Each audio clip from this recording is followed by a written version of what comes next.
안녕하세요. 홍필고 신모입니다. 아주 오랜만에 교회사 강의이죠. 답사 여행 다녀오고 또 와서는 본당 밀린 일들 하면서 틈틈이 짧은 영상들 편집해서 올리고 그러느라 도저히 공부할 시간이 없었어요.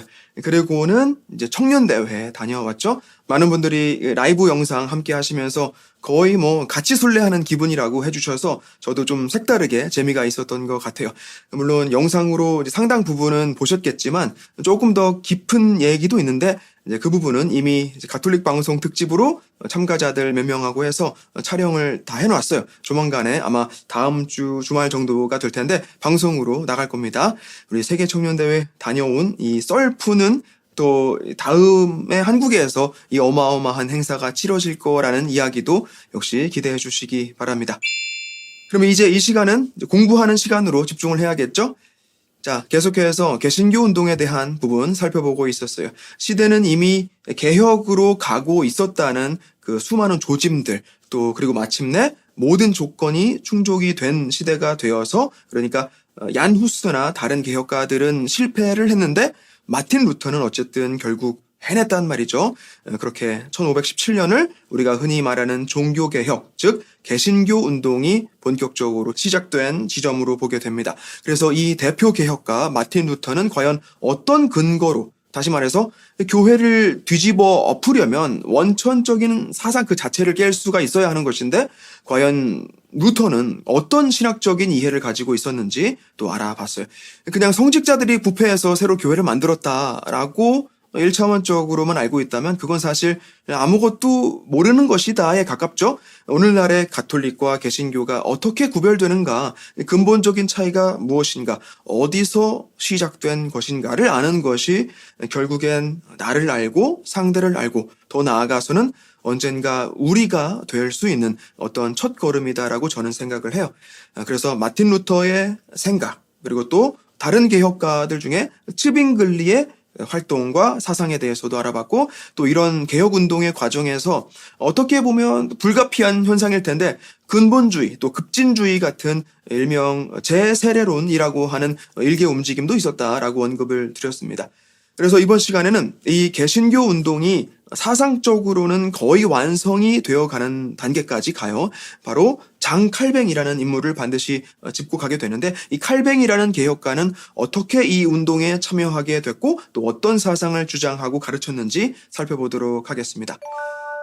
장 칼뱅, 프랑스 북부 누아용이라는 곳 출신이에요. 그래서 이름도 불어식으로 장 칼뱅이라고 부릅니다. 영어로 발음하면 존 캘빈이라고 하게 되겠죠. 현재는 스위스 연방으로 들어가 있지만 제네바라는 당시엔 도시 국가로 존재했던 곳에서 주로 활동을 하고 또 사망도 거기서 합니다.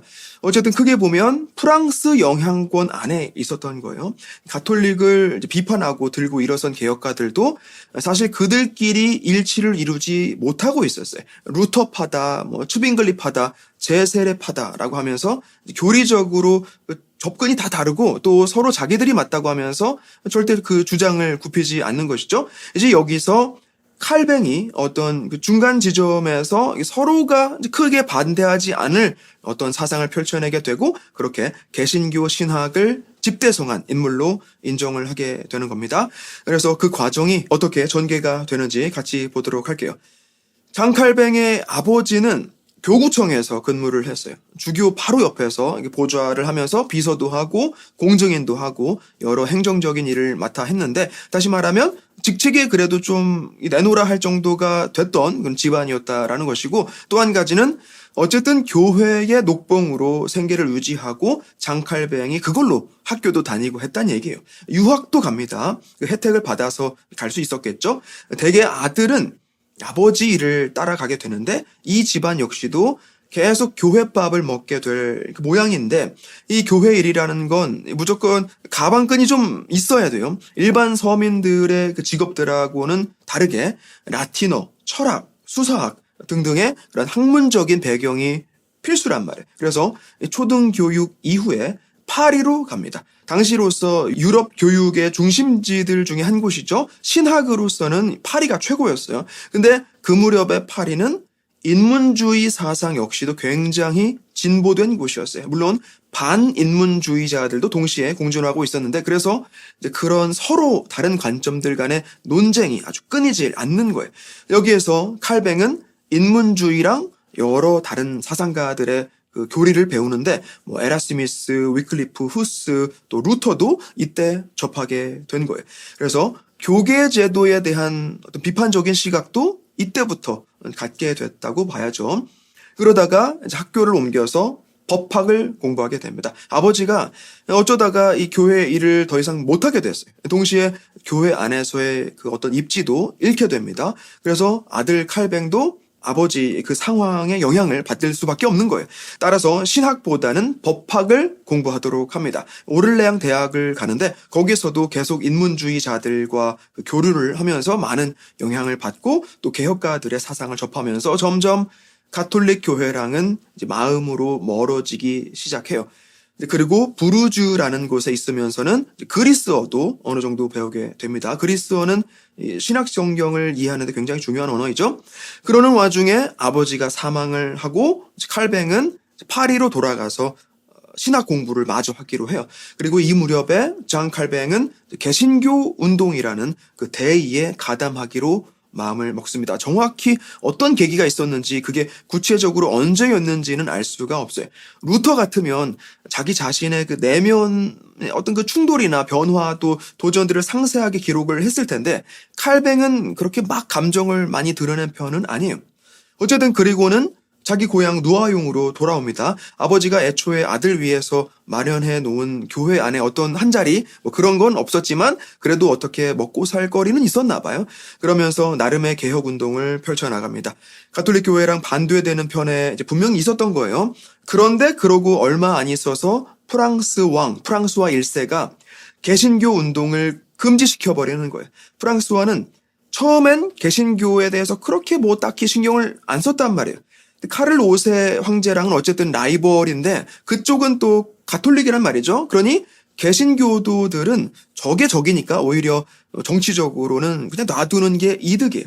하지만 과격파 신자들이 항상 문제가 되죠. 일명 벽보 사건이라고 하는데, 쉽게 말해서 여기저기 막 대자보를 붙여놓고 다니면서 온 세상 사람들을 선동하는 거예요. 궁전 입구에까지 다닥다닥 붙여놓고 가고 그래요. 교리적인 부분부터 이제 미사를 비판하고 성직을 멸시하고 뭐 그러는 거죠. 결국 이제 가톨릭 교회에서는 이 개신교인들을 잡아다가 처형시키고 그럽니다. 문제가 점점 커지는 거죠. 그러니 프랑스와 1세도 열이 받아서 프랑스 영토 내에서 이 개신교 운동을 아예 금지시켜 버려요. 그래서 칼뱅도 그 문제 일으키던 개신교인들하고 다 한패로 취급을 당하면서 고향에서도 추방을 당하고 스위스로 망명을 떠나게 됩니다. 바젤 뭐 그런 곳들은 개신교 도시니까 안전하게 어떤 활동도 할 수가 있었던 거예요. 근데 칼뱅은 오히려 이걸 기회로 삼아서 자기 연구랑 저술 활동에 전념하기로 합니다. 애초에 칼뱅은 개혁 지도자가 되려는 의도가 있었던 게 아니었어요. 계속 글을 써서 출판하고 그렇게 개신교 신학을 정리하는 걸 자신의 소명으로 받아들이고 바젤에서의 시간을 보내도록 합니다. 이때 칼뱅의 주요 프로젝트는 개신교 신학을 아주 간단하게 요약 정리해보자라는 거였어요. 이전까지의 개신교 신학은 가톨릭 신학에 반박하는 내용이 대부분이었지, 개신교 사상에 비춘 삼위일체론이라든지 뭐 육화의 신비라든지 이런 기본적인 신학도 사실 제대로 정리되어 있질 않았다라는 거예요. 루터나 츠빙글리는 말하자면 개신교 1세대잖아요. 그렇게 여유가 많지 않았겠죠. 그래서 그 다음 세대인 칼뱅이 개신교 신학을 전반적으로 일목요연하게 편찬해내는데, 그것이 바로 The Institutes of the Christian Religion. 우리 개신교 신자분들은 아실 텐데 기독교 강요라는 일종의 교리서예요. 강요라고 하니까 좀 말이 어려운데 직역하면 그냥 그리스도교 교리서예요. 교리서. 초고가 1536년 바젤에서 출간이 됩니다. 그 벽보 사건을 계기로 해서 진정한 개신교 사상을 이제 옹호하기 위한 의도로 사실은 그런 게 개신교가 아니다. 사실은 이런 것이 이제 개신교 진짜 사상이다라는 걸 보여주기 위해서 집필을 한 거예요. 칼뱅이. 이때는 약 516페이지 정도의 비교적 짧은 분량의 책이었어요. 6챕터로 되어 있었고 아주 기초적인 법, 신경, 기도, 성사부터 후반으로 가면 로마 교회의 비판까지 포함을 합니다. 라틴어로 써놨기 때문에 여러 나라에서 읽혀질 수가 있었고 이게 나오자마자 굉장히 큰 히트를 쳐요. 계속해서 2쇄, 3쇄 찍어내게 되고 개정이 될 때마다 내용은 더 늘어나게 됩니다. 더 발전하고 그만큼 더 확장이 되는 거예요. 1541년에는 프랑스어로도 버전이 나와요. 이제는 라틴어로 이제 개정을 내면 이듬해는 프랑스어로 나오고 또 개정이 나오면 또 번역본이 나오고 이런 식으로 계속 진행을 합니다. 1559년, 1560년 이렇게 나온 인쇄본이 이제 거의 최종본인데 4권짜리에 80챕터로 구성이 되기에 이릅니다. 거의 한 25년 동안을 계속 수정, 보완, 개정, 증보를 해서 완성을 한 것이죠. 이전에 개신교 지도자들의 업적이 분명 큰 바탕이 됐겠지만 어쨌든 칼뱅은 이 기독교 강요 최종본을 통해서 개신교 신학을 체계적으로 정리한 1등 공신으로서 등극을 하게 돼요. 자, 조금 전에 말씀드렸지만 칼뱅은 적극적으로 활동을 하고 있던 그런 개혁가들, 그러니까 목사로서 혹은 지도자로서 앞에 나와서 대중을 이끄는 인물들을 물론 존중을 하지만 본인은 학자로서 또 저술가로서 남는 것이 더 맞겠다라고 판단을 해요. 그래서 자기 그만의 어떤 그런 활동을 잘할 수 있을 곳이 어디인가 찾아보다가 스트라스부르크라는 도시에 정착을 하기로 합니다. 근데 스트라스부르크로 가는 길에는 마침 6차 이탈리아 전쟁 때문에 군대가 진영을 치고 있어서 할 수 없이 돌아가야만 하는 상황인 거예요. 바로 제네바를 거쳐서 가게 됩니다. 당시 제네바 상황은 칼뱅이 도착했던 바로 그 무렵에 막 개신교화가 되어버린 상태였어요. 베른이라는 곳에서 개신교 전도사들을 보내서 제네바의 개신교 사상을 전하도록 했는데 다소 성공을 합니다. 도시 내에서 가톨릭 미사는 폐지가 되고 기욤 파렐이라는 인물이 제네바의 종교 지도자로서 추대가 됩니다. 그리고는 이제 본격적인 활동을 위해서 파렐이 좋은 인재들이 필요했겠죠. 이때 마침 칼뱅이 제네바에 도착을 한 거예요. 물론 칼뱅한테는 제네바가 목적지가 아니죠. 아마 하루 정도만 들렀다가 바로 스트라스부르크로 향할 계획이었을 거예요. 근데 칼뱅은 이미 얼굴은 안 알려졌겠지만 유명 인사였고 누군가가 어떻게 칼뱅을 알아본 거예요. 그리고는 그 파렐한테 가서 보고를 합니다. 기독교 강요를 저술하신 이 칼뱅 선생께서 지금 여기 와 계십니다라는 것이죠. 불과 몇 달 전에 출간이 돼서 한창 막 대이슈가 되고 있는 그 교리서였단 말이에요. 이 파렐은 당장에 칼뱅한테 달려가서 제발 좀 우리를 도와달라고 부탁을 합니다. 제네바에는 선생님 같은 분이 너무나도 필요하다고 아주 그 일장연설을 하면서 매달리는 거예요. 하지만 칼뱅은 거절을 하죠. 사정은 알겠지만 본인이 내가 계획한 일들은 따로 있고 자기는 사실 학문 연구나 저술에 집중을 하고 싶다고 하는 거예요. 그렇지만 이 파렐 역시 물러설 수가 없죠. 어쨌든 결국에 가서는 이제 칼뱅도 그 정성에 이기질 못하고 제네바에 남기로 합니다. 처음엔 이 파렐을 돕기로만 했는데 나중에 가서는 칼뱅 스스로가 제네바 공동체의 지도자가 되고 파렐은 그런 칼뱅의 조력자로서 역할을 하게 돼요. 하지만 제네바에서의 그런 활동이 그렇게 만만치는 않았어요.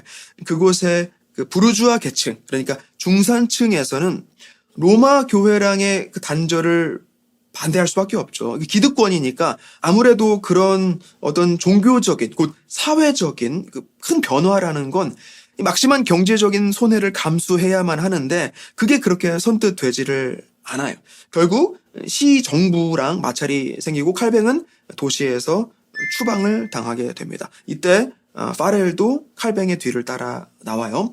그래서 칼뱅은 또 오히려 기회다, 잘 됐다. 원래 계획대로 스트라스부르크로 가서 평화롭게 글이나 쓰자 그래요. 그런데 그런 이제 칼뱅을 세상이 가만둘 리가 없죠. 스트라스부르크에는 프랑스에서 추방당한 그 개신교인들이 모인 공동체가 있었단 말이에요. 마틴 부서라는 인물이 리더였는데 칼뱅한테 와서 당신이야말로 이 공동체의 사목을 좀 맡아주셔야겠다라고 설득을 또 해요. 여차저차 해서 이 부서랑 칼뱅은 서로 영향을 주고받으면서 스트라스부르크에서 활동을 해 나가게 됩니다. 이때 칼뱅은 사목신학에 대한 부분을 많이 배워요. 거기서 이제 프랑스어 전례도 만들고 프랑스어로 시편이나 또 성가도 번역을 하고 그럽니다. 사목이란 개신교식 표현으로 하면 목회란 바로 회중을 위해 온전히 이루어져야 한다라는 것이죠. 개신교 사상 전반적으로 좀 그래요. 행위 그 자체로서의 효력보다는 그 행위를 행하는 그들의 마음가짐을 우선으로 하는 것이죠. 아무튼 그래서 이 시기에 아까 언급했던 그 기독교 강요도 계속 확장 개정판을 내고 그랬던 거예요.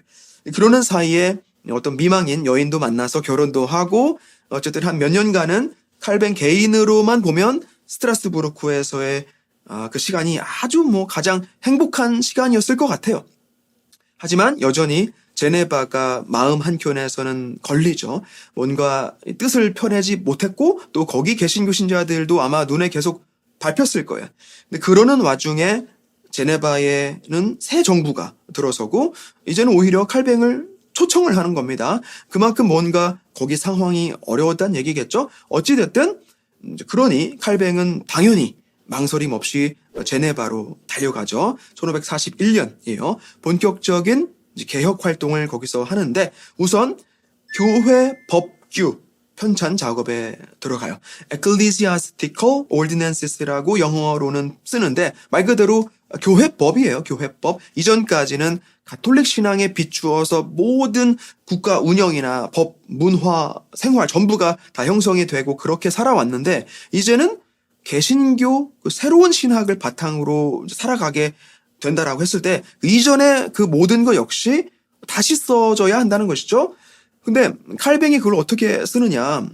자, 생각해보면 칼뱅은 이전에 법학을 전공했단 말이에요. 다른 개혁 지도자들은 하지 못했을 일이죠. 아무튼 그래서 칼뱅이 만든 이 교회 법규, 정부에서도 마침내 통과가 되는 이 교회 법규에 따라 제네바 공동체는 운영이 된다는 것인데 여기서 컨시스토리라는 교회 법정 조직을 창설을 해요. 목사들 또 장로들로 구성이 된 말하자면 제네바 개신교 공동체의 지도부인 것이죠.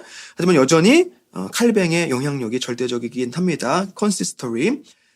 이 교회 법규에 의하면 교회 사목은 4가지의 직책으로 구성이 돼요. 먼저 pastors, 사제는 아니고 목사라고 표현해야겠죠. 그리고 교사, 그리고 장로, 그리고 마지막으로 deacons. 우리는 이제 부제라고 부르지만 개신교에서는 집사라고 부르겠죠. 본래 의미는 식탁의 봉사자예요. deacons. 아무튼 이렇게 교회를 이끄는 이들은 이제 구성이 된다라고 신약 성경의 근거를 두고 칼뱅은 그 구조를 제시를 합니다.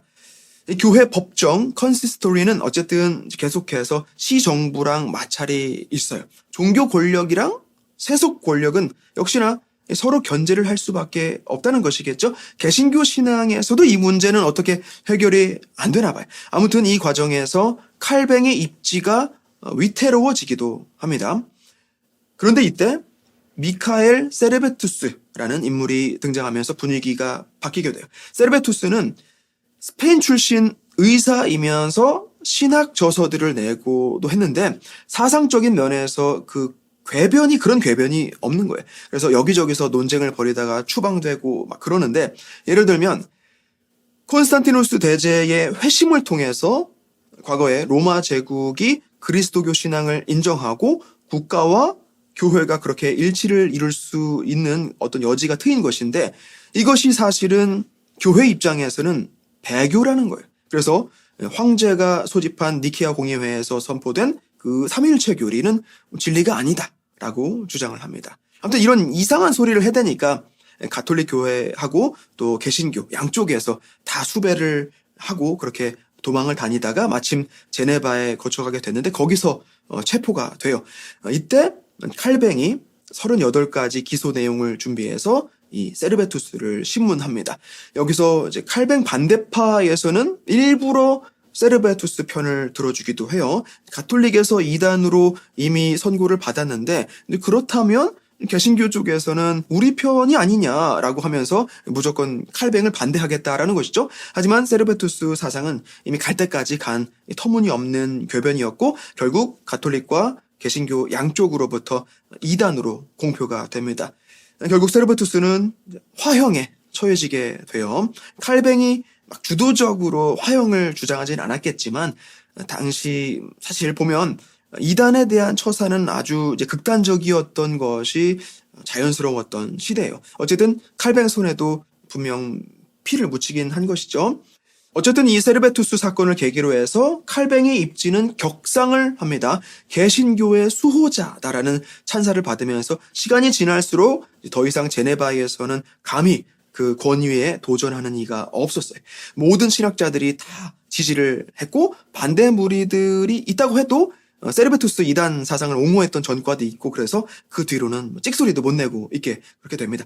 이제는 전 유럽에서 루터나 츠빙글리 같은 이제 거물 개혁 지도자들과 어깨를 나란히 하게 돼요. 물론 그 셋 또 각각의 추종 세력은 구별이 되죠.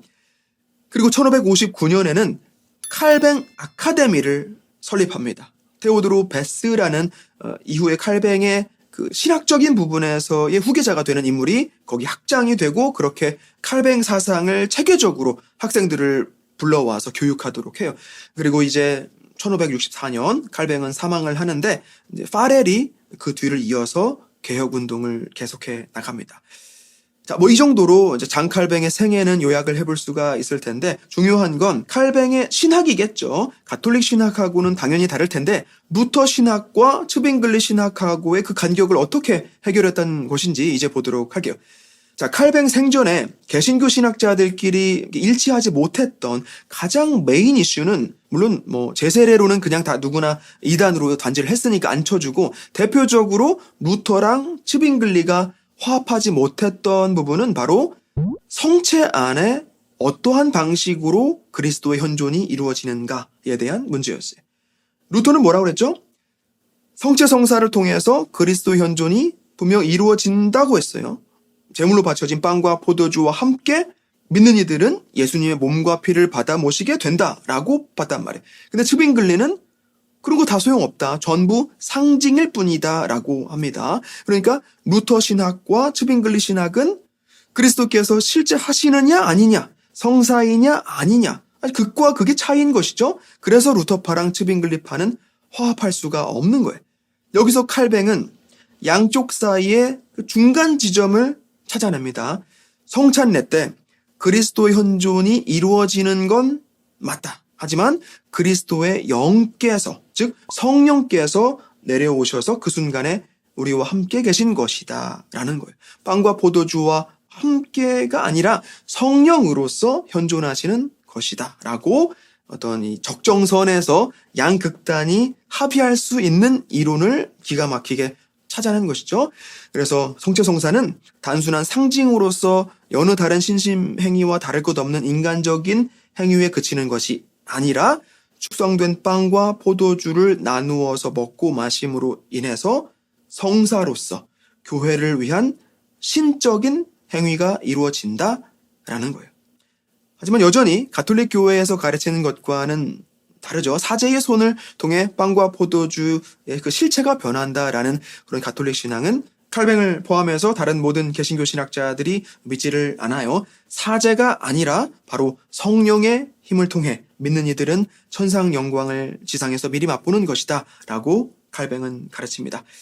그래서 1526년 루터랑 여러 개신교 신학자들이 비텐베르크 연합에 동참을 해요. 신학적인 견해들을 가지고 화합을 하자는 것이죠. 그리고 1549년에는 부서, 칼뱅, 스위스 신학자들 또 독일 신학자들까지 해서 취리히 합의, 비슷한 협정 같은 거예요. 아무튼 다 같이 서명을 합니다. 칼뱅의 기독교 강요에 대해서도 역시 루터가 또 인정을 해줘요.